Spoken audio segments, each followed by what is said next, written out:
It was a bit scary. We were tired and groggy and trying to figure out the train, subway, and MTR station after about 30 hours of travel. So here we are.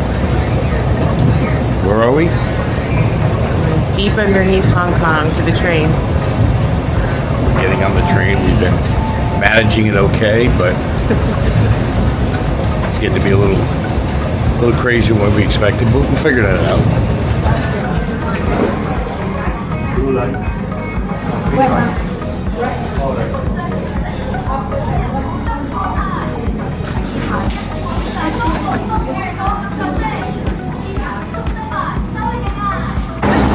Change station for the Chunwan line, Tongchun line, and Airport Express. Doors will open on the left.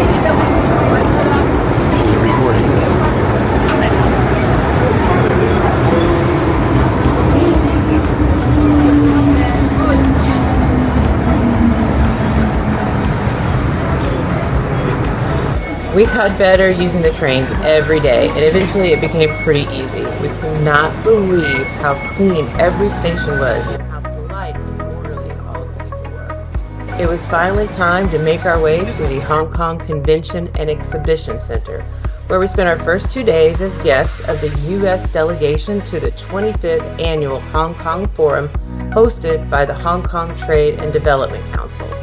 There were 37 delegations from around the world consisting of business professionals, entrepreneurs from Hong Kong or that do business in and with Hong Kong, or even in mainland China. This opportunity came about from our U.S. networking and our asking for Asian introductions. On day 2, there was a ton of press in the room for the keynote luncheon with the surprise speaker, none other than Hong Kong Chief Executive John Lee.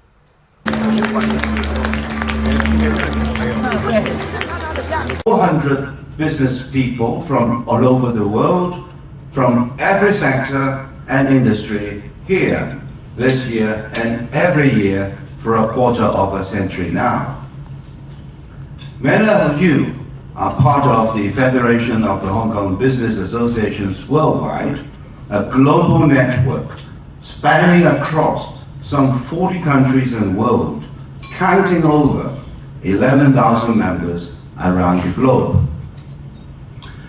You are international business people united by their strong belief in and commitment to the city of Hong Kong. Ocean Park is holding a giant panda greeting ceremony in honor of the 2 giant pandas our country gifted us in September. A fantastic, or I should say, a pandastic time is guaranteed for all. I wish you the best of business in the year to come. Thank you. You have to love his humor, right? So, as the forum was concluding, we were invited to a private dinner at the Dynasty Club. This is a members-only club where we had the chance to better get to know so many of the amazing people from around the world, including the newly elected chairman of the Federation of Hong Kong Business Associations, Margaret Wong. She was part of the U.S. delegation with us, and she's from California. So if you're watching, Margaret, congrats. It was such a great opportunity to celebrate with you and to meet your celebrity friend, Chef Martin Yang. Mike has been a fan of Martin's and bought his first wok because of his cooking show back in the 90s. As a chef, Hong Kong is the culinary capital of the world. And let's bring that back.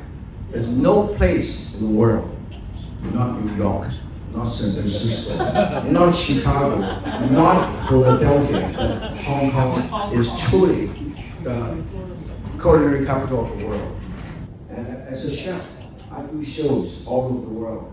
And then I will probably come back. I just called my wife Sue. I said, let's sell our house, let's sell the car and move to Hong Kong.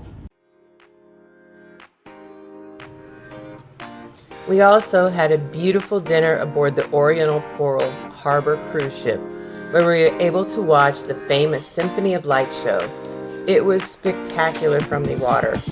What a great start to our 15-month journey through Asia.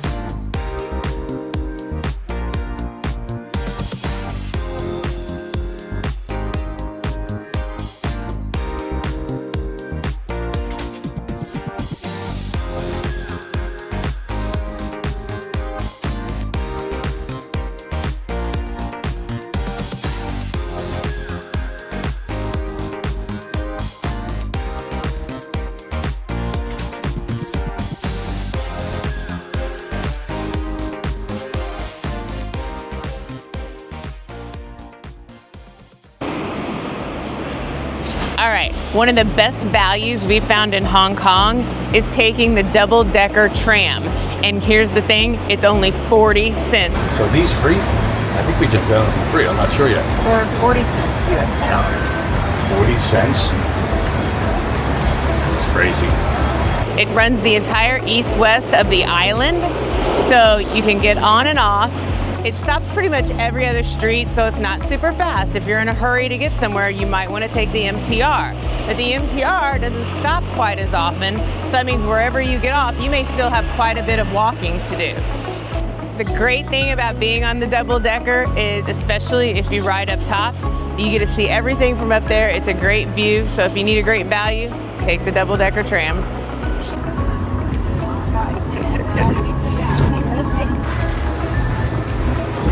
Well, we just finished lunch and we found this cute little kind of a rooftop place. It's on a second story, but they just finished their lunchtime rush. We decided to stop and have a drink anyway because it's so cute up here.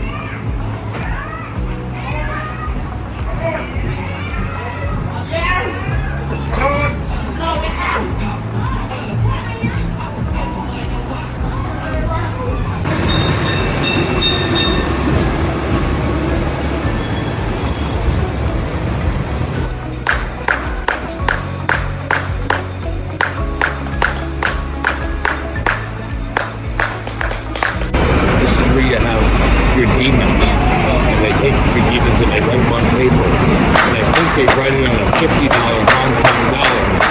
And that's the burning of $50 Hong Kong dollars right there.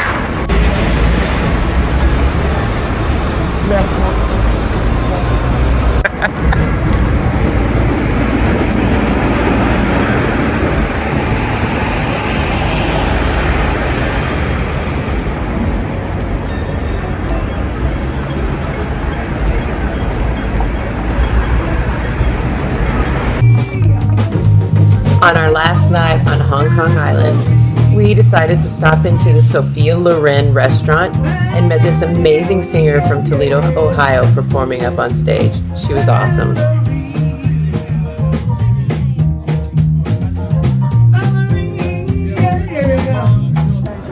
And this is what it's like to be on top of the world in Hong Kong. This place is great. Oh my God, the views are amazing. It's a little bit cloudy, but it ends up being a really great day. So whenever I go to a new city, the very first thing I want to do is try to find the highest point possible. Today, we took the tram up the peak, the highest peak in Hong Kong Island. So when you get up here, you are 1,800 feet above the city, seeing this amazing, amazing view.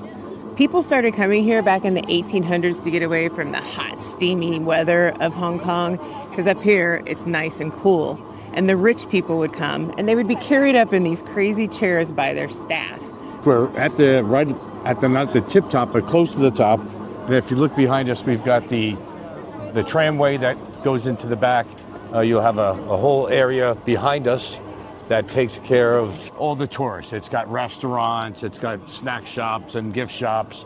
But we're going to take a little walk along the outer perimeter, and it's going to be it's a cool little walk. But getting here was kind of easy. Some of the markings to get to the tram were kind of small. There's some blue signs that get you through the city, so they finally get you there. The wait in line for tickets, I'd probably say get them online. We had some weather coming in and out, so we didn't know when we were going to actually go and see the views because there was some clouds. But the line went pretty quick. They've got some cool things to look at while you're online. Old trams and old electrical motors and such that they were doing using from the original. Let's check out the view here real quick. Can you see it? This is a pretty good view here. There you go. Awesome. So yeah, I would definitely encourage you to come here. There's a lot of cool stuff to do. Once you get to the top, there's restaurants, there's bars, tons of tourist stuff. So like we mentioned, there is a ton to do here, especially if you have kids. You could probably spend a half a day up here. So they've got Candylicious. This whole Galleria over here has tons of shops in it. And there's different places that you can see the view, so check them all out. It's different from every single place. and It's really cool. It's a little bit crowded. Lots of bus tours. It's not even, well, I guess it is still high season, but Yes. there's tons of stuff.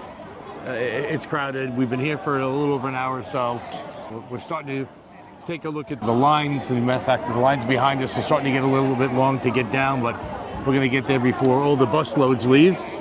so that was it for the peak and our time on Hong Kong Island. We were there for 5 days, but the first day was a bit of a fog, getting acclimated to the 13-hour time difference from Miami Beach and just getting caught up on the sleep. Then, of course, we had the 2 days at the Forum, so we really didn't get to start exploring too much until a little later. Hong Kong Island is the financial district, kind of like being in Lower Manhattan in New York.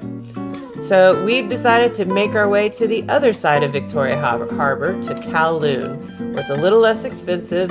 And on that side, you have a lot more of like the art district, museums and galleries, tons of high-end shopping, and we get to see how the average Hong Kong resident lives and works. Can't wait to share that experience with you.